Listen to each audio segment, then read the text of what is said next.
students. As it was a special day, we had a small event at our school. Oh, what was that? It is Education Development Day, celebrated to honor the great kingmaker Kamarajar. Now, on July 15th, right, and his birthday is observed as Education Development Day in order to honor his great works in the field of education. He was born in Gujarat and he was the one who introduced midday meals and compulsory education to all the children till the age of 14. We already know this information. Do anybody have any other fascinating facts about her? Yeah, Kamarajar was once falsely accused of trying to assassinate the Governor General of Madras. What? Kamarajar was never violent. Exactly. That's the shocking part. He was completely innocent, but the Britishers were so threatened by his growing influence, they framed him. That shows how powerful his presence was, even without holding any major post at that time. Yes, he was just a young freedom fighter then. But his speeches, his organizing skills, and the way he awakened people, especially the poor, made the British uncomfortable. So, they tried to silence him by throwing fake charges? Exactly. They accused him of plotting to kill governor. No evidence, just fear of his growing influence. That's actually a big compliment in disguise. When truth become powerful, even empires tremble. Right. Kamarajar didn't fight with weapons. He fought with words, honesty, and connection with the people. And that scared the British more than any gun ever could. Because once a leader gains the trust of the masses, no empire can stop that fire. That's why even prison couldn't break him. He came out stronger, more respected, and even more determined. Have you read how Kamarajar wittily handled the press and put them awestruck by replying in English? I have. And the way he answered the press in English, that was so calm and confident. Yes, one journalist sharply asked, Mr. Kamaraj, what of the Sri Lankan government that signed treaty is replaced by another? Will the government... And Kamarajar responded so simply and wisely. He said, treaties are signed between governments, not parties. Successor government are bound to follow. That's such a strong diplomatic reply. No show of English, just direct, respectful, and crystal clear. It showed how much he understood the international politics and how confident he was even without a fancy education. And think about it, he wasn't fluent like a native speaker, but he never hesitated. He faced the press head on, spoke truthfully, and defended the treaty with pride. Honestly, his English wasn't about grammar, it was about grit. He proved that you don't need to be perfect to be powerful. Yes, that press meet is legendary. Kamarajar didn't just protect the treaty, he protected the dignity of the Indian Tamils and inspired people like us to speak boldly, even in English. If he can face a hall full of journalists with courage and clarity, so can we in our classrooms or offices or anywhere. He is such a great inspiration to us all. I do also remember something. When Nehru was upset about America not supporting India and our kingmaker resolving it very simply. Exactly. During the time of defense need, India tried to get financial help from an American bank for purchasing weapons, but the US refused. Nehru was deeply disappointed and felt helpless. That must have been hard. What did Kamarajar say? Kamarajar didn't lose his cool. He said, why worry if American bank won't support India in times of need? We can consider cashing, we will eat 1 meal a day and build our own weapons we won't beg. That is such a strong resolve, a true patriot's word. Wait, it gets even better. He went one step further and said, if American bank won't help India in times of need, we can consider cancelling its license to operate here. What? That's a bold move. He actually suggested that? Yes, Kamarajar wasn't against any nation, but he believed that if a foreign bank needs money in India, it should stand with India when it matters. If not, why should we allow them to profit from us? That's a fearless leadership. No shouting, no drama. Just a clear support India or leave. Nehru was so inspired by Kamarajar's word. He reportedly said, when I feel low, I look to Kamarajar. His strength lifts mine. It's amazing how a man with no formal higher education could have such political wisdom and economic clarity. That's why Kamarajar wasn't just a politician. He was a statesman with a backbone made of pure patriotism. Once MGR, a well-known actor of Tamil Nadu, invited Kamarajar for a grand feast. The hall was entirely decorated and huge amount of dishes were served, just like a royal banquet. Sounds like a big celebration. How did Kamarajar react? And that's the best part. When Kamarajar arrived, he looked at the arrangement, smiled politely and said, "Is this all necessary for this one simple man like me?" Wow, so humble. He could have enjoyed the attention, but instead, he reminded everyone of simplicity. Exactly. Kamarajar just took little curd rice and sat in the corner while everyone was still admiring the spread.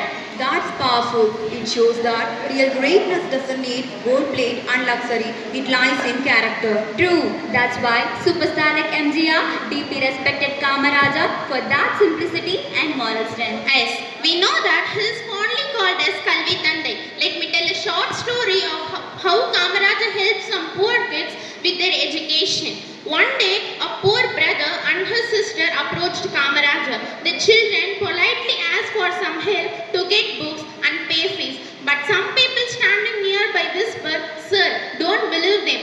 Their mother using these kids to get money." That's so sad, judging them like that. But Kamaraja didn't even hesitate. He looked at the kids and said, "No child begged for education to cheat someone." He gave them the money with full faith.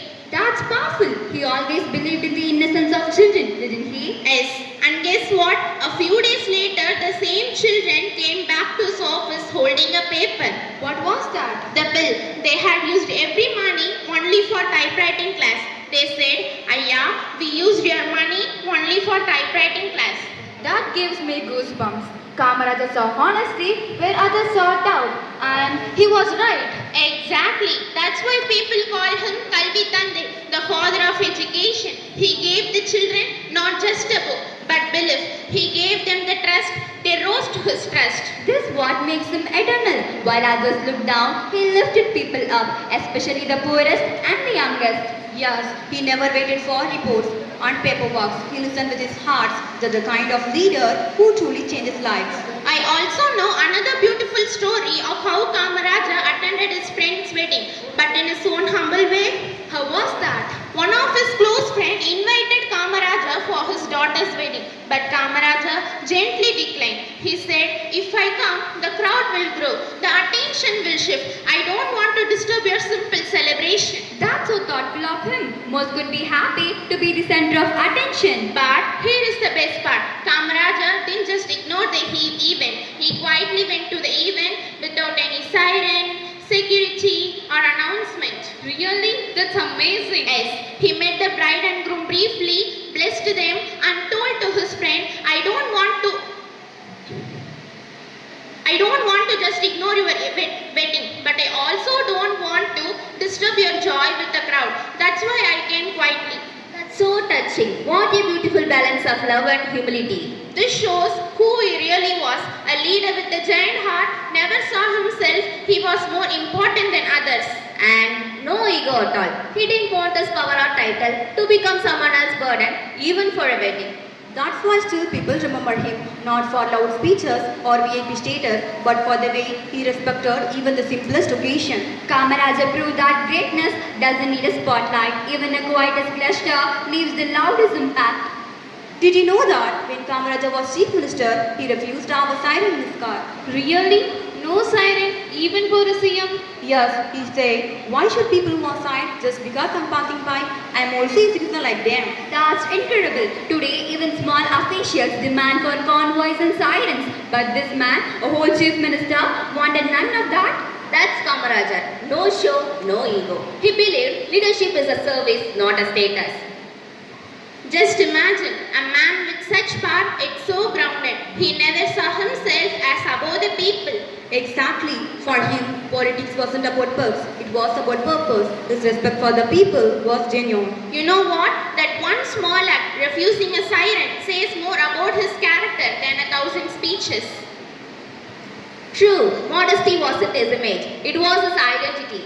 Kamaraja proved that greatness doesn't need noise, silence, and simplicity speak louder. Did you know that when Kamarajar's mother was passed away, he didn't even have a money for her funeral?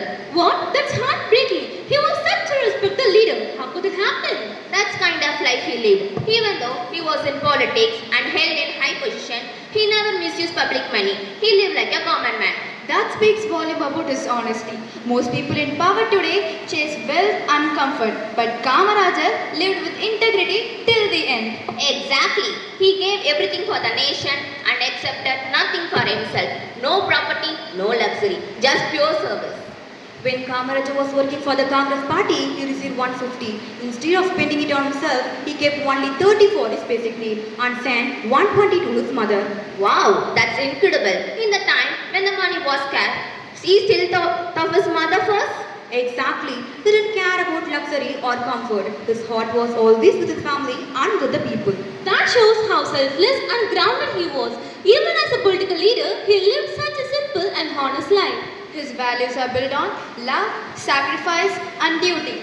Kamarajar's life was a quiet revolution, lived without siren but echoing in the hearts of millions. He proved that true greatness does not demand wealth, noise, or power, but it actually demands sacrifice, honesty, and unwavering service. He stood tall without pride, walked humbly among the people, trusted the poor, and gave hope to the children, and placed public welfare above his own personal comfort. He didn't speak polished English, but he spoke the truth. He didn't chase attention, but attention followed his character. He showed us all that a true leadership is not about ruling the people, but it is all about lifting them up. In a world that often confuses power with prestige, our Kamarajar remains a timeless reminder that a leader's true legacy is not how loudly they live, but how deeply they care. Kamarajar என்றால் எளிமையின் அதிபதி. அதிகாரத்திலிருந்தும் அகந்தை தெரியாமல் இருந்தார். சொத்துக்களை சேர்க்காத அரசியல்வாதி, சீர்மையான வாழ்வில் எடுத்துக்காட்டானவர். கல்விக்காக அரசை கையாற்றியவர், அரசியல் போர்களுக்கிடையே மனிதநேயம் மறக்காமல் வாழ்ந்தவர், மாணவர்கள் புன்னகைக்க, பெண்கள் முன்னேற, ஏழைகள் கல்வி பெற தனது வாழ்நாளையே அர்ப்பணித்த தியாகியின் சிகரம். அவருக்கு சைரன் தேவைப்படவில்லை, அவரது நேர்மைதான் ஓசையில்லாத சைரனாக முழங்கியது. காமராஜர் என்றால் ஒரே சொல், நமது தலைவர்.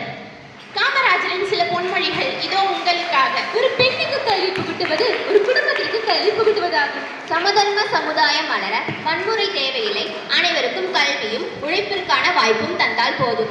எல்லாம் போய்விட்டாலும் வெல்ல முடியும் என்ற உள்ளம் இருந்தால் உலகத்தையே வெல்லலாம்.